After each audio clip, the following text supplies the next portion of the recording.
In this final episode of our Fallacies in the Workplace series, we are going to review all the fallacies we've covered throughout the entire series. But to keep it interesting, we are going to review by playing a game that we'll call Find That Fallacy. We have two coworkers, Arnie and Betsy, who are trying to convince their boss, Frank, which candidate to hire to fill a warehouse supervisor role at their company. Arnie wants to hire Liz, and Betsy wants to hire Charles. Let's hear their arguments and try to spot the fallacies. I wouldn't hire Charles. He used to work at Big Shipping Inc. Last year, my wife hired a former employee of Big Shipping Inc., and he turned out to be a terrible employee. Find that fallacy.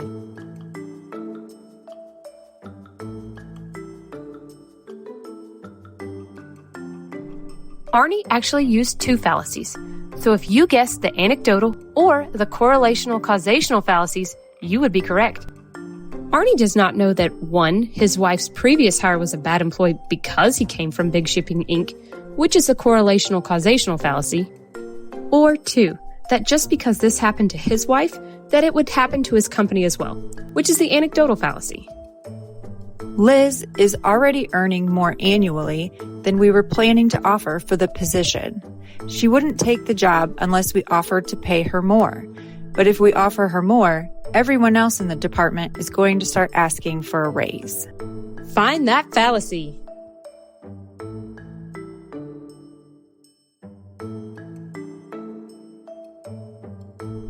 Betsy committed the slippery slope fallacy. If Liz is the better candidate, she shouldn't be taken out of consideration because other employees may ask for a raise. Betsy is obviously a terrible judge of character. Did you hear her boyfriend just got arrested for a DUI? You cannot trust her judgment on Charles. Find that fallacy.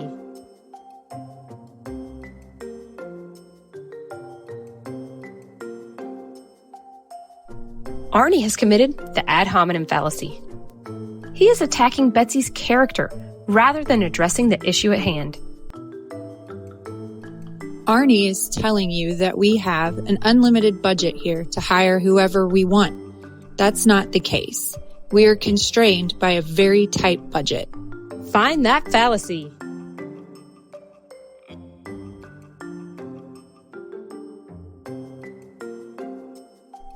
Betsy committed the strawman fallacy. Arnie never said the budget was unlimited. Rather than addressing Arnie's actual position, she is arguing against a mischaracterization of his position in an effort to make hers appear stronger.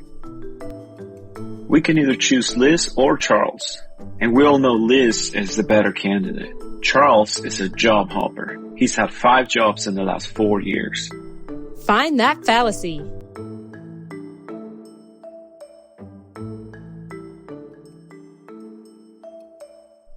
Arnie is presenting only 2 options to Frank, which is the false AB fallacy. To name only a few, they could continue to search for more candidates, bring in a recruiting firm, or pause their search until the company is able to offer a salary that is more in line with the market. Arnie doesn't want to hire Charles because he has had too many previous positions in the last 4 years. But Arnie has never stayed at a job for more than 2 years in his entire career. He has no room to call anyone else a job hopper. Find that fallacy.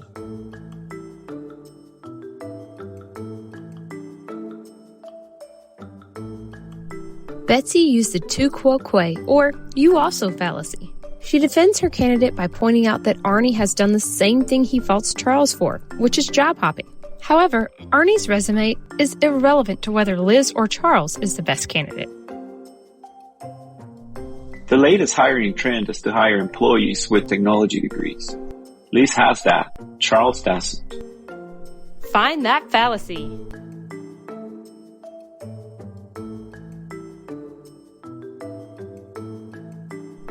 Arnie has committed the bandwagon fallacy by trying to hire based on trend. Charles's resume says he received a medical degree at his university in Aruba. It's not every day you get a doctor applying to be a warehouse supervisor. He must be plenty qualified. Find that fallacy.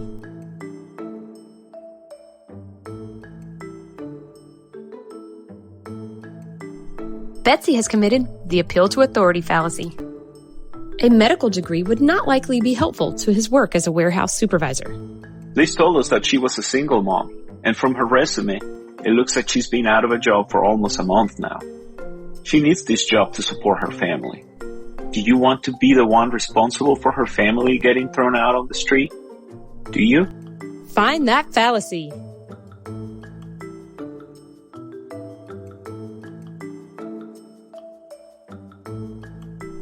Arnie has committed the emotional fallacy. While it is nice he has compassion on Liz, the company should hire the best candidate for the position.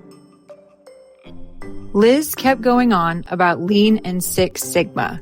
That stuff goes way over my head. I don't see how it could be helpful. Find that fallacy.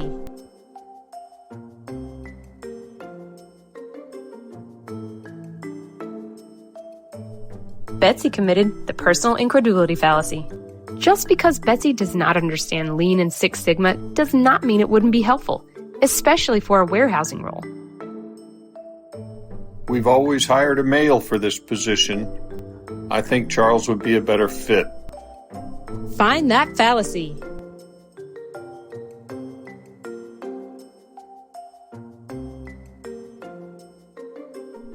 Frank has committed the appeal to tradition fallacy by trying to hire Charles simply because a male has filled a role in the past. Plus, Frank has also committed illegal discrimination based on gender, which is absolutely not acceptable in any circumstance. If Arnie and Betsy cannot agree on a candidate, let's just hire them both as part-time employees.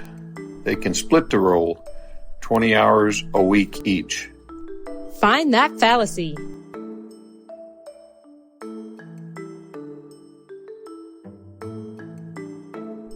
Frank, while well-intentioned, has committed the middle ground fallacy. Both candidates have interviewed for a full-time position.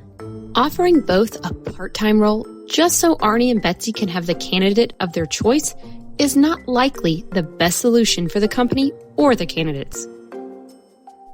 I noticed Arnie and Betsy use multiple fallacies when presenting their case for the candidate of their choice. Therefore, I'm leaning toward not hiring either candidate. Find that fallacy.